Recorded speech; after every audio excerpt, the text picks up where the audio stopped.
Part 1. The moment of death. What awaits beyond? As death approaches, what truly happens? Do we simply vanish? Or is there another journey awaiting us?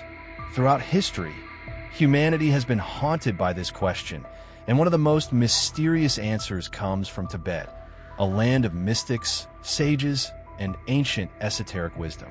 In this mystical land, there exists an ancient text known as Bardo Thodol, commonly referred to as the Tibetan Book of the Dead. But this is not merely a record of death. It is a spiritual map, a guide for the soul after leaving the physical body. In Tibetan belief, death is not the end, but a transition, a gateway to a new cycle of consciousness. But why did such a book come into existence? Who wrote it? And why do its teachings still hold such profound influence today? To answer this, we must travel back over 1,000 years, to a time when Tibet was a realm of deep mystery and powerful magic. Padmasambhava, the great spiritual master who brought Vajrayana Buddhism from India to Tibet, is said to have transmitted these teachings. He was not just a monk, but a master of esoteric wisdom, capable of subduing unseen forces, taming wandering spirits, and opening gateways between worlds. According to legend, Padmasambhava concealed these teachings as terma, spiritual treasures hidden until the right moment when destined individuals could reveal them. But why does this matter to us today? Despite the advances of modern science, we still cannot fully answer the question of what happens after death. We all know it is inevitable, yet no one truly understands what lies beyond. Can consciousness persist after the body ceases to function? Is there a way to prepare for this ultimate transition? Bardo Thodol is not just a book for the dead. It is a mirror reflecting how we live. It reminds us that while we are still alive, we must prepare for the inevitable.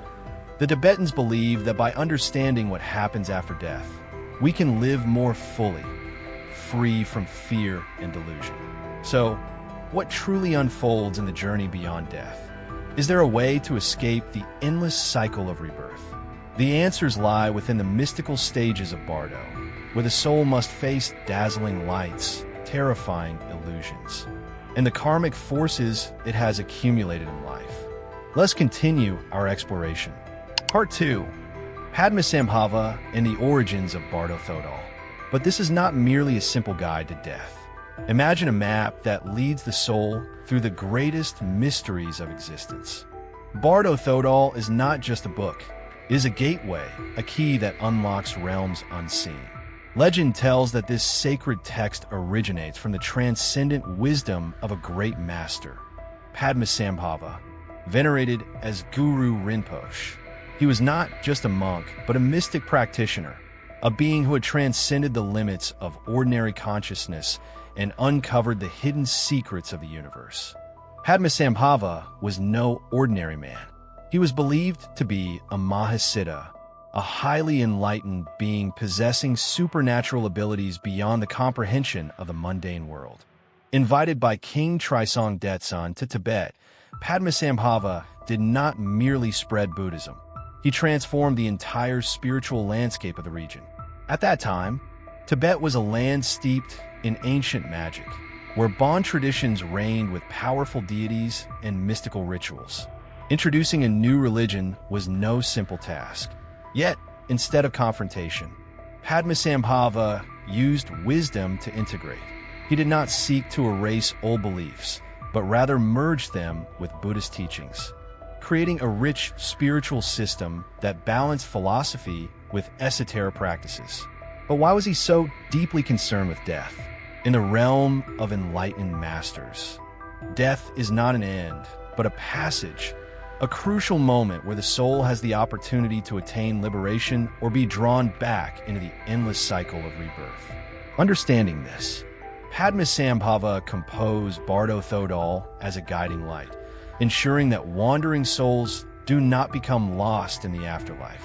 This is not just a text for the dead. It is a mirror for the living. It teaches that preparation does not begin at the brink of death, but must be cultivated in every moment of life. Through this wisdom, we do not merely learn how to die, but how to live fully, awake, unshackled from the illusions of the material world. Part 3. Konied Bardo, the journey through the illusions of the mind. After the soul leaves the body and witnesses the ultimate reality in Chikai Bardo, it enters the second phase, Konied Bardo. Unlike the previous stage, which is a brief moment at the time of death, this is a prolonged journey through the illusions of the mind. In Konied Bardo, the soul begins to experience different realities created by its own mind. At first, peaceful deities appear, reminding the soul that liberation is possible if it recognizes its true nature. However, most people, still bound by attachment, anger, and delusions from their previous lives, fail to recognize this truth. Instead, they start seeing terrifying and dreadful visions, manifestations of their own attachments and karmic debts accumulated over countless lifetimes. The peculiarity of Konied Bardo is that these images are not external realities, but powerful projections of the mind. Imagine facing a monster, only to realize that it is merely a reflection of your inner fears.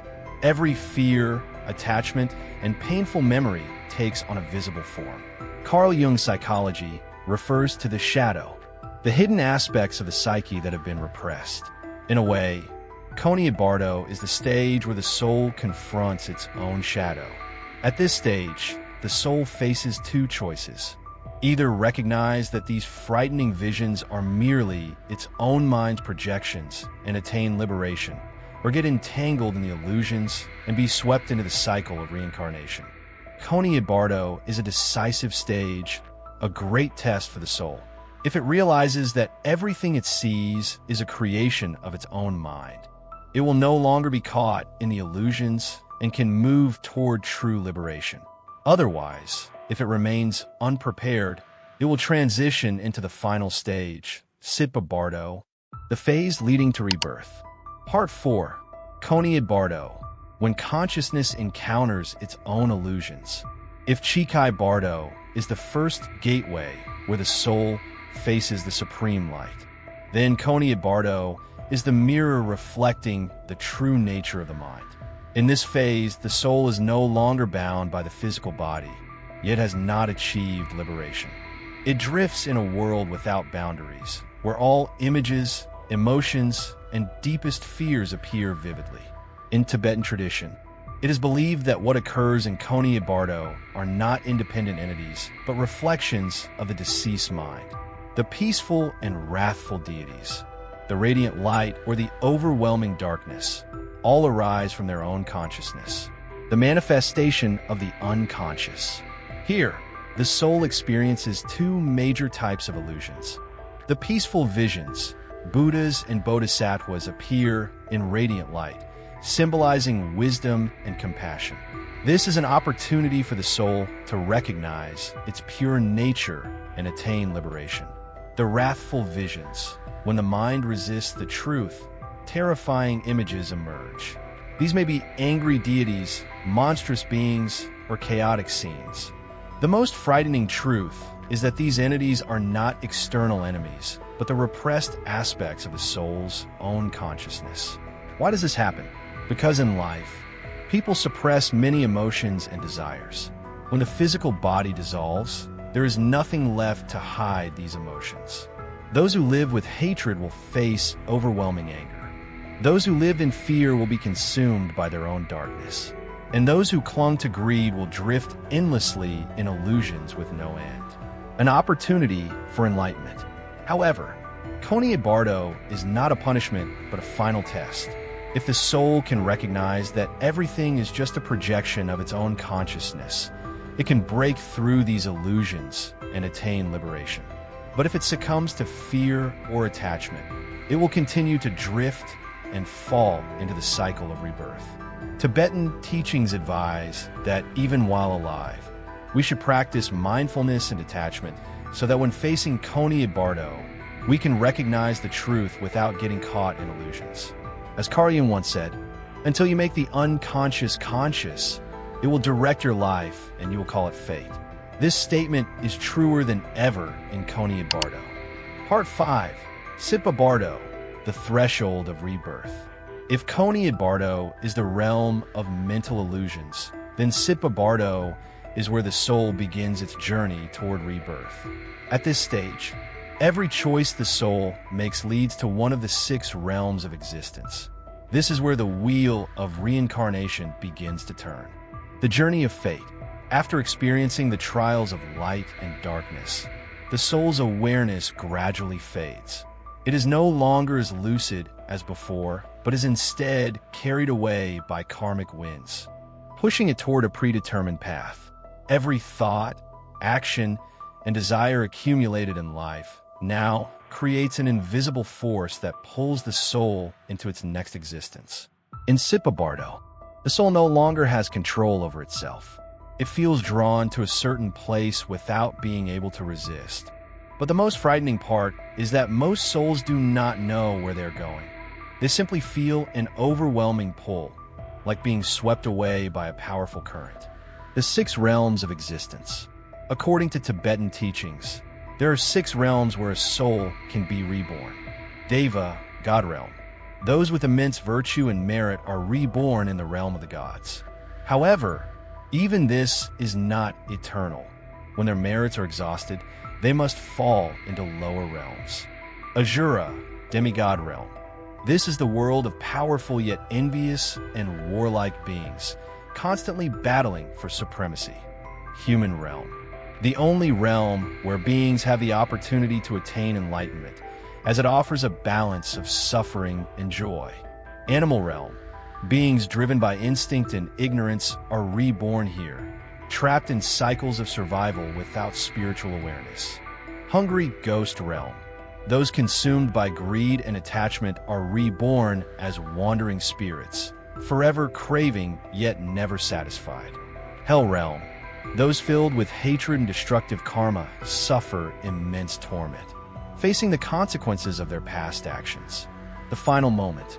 In the last moments before rebirth, the soul glimpses brief flashes of its future life.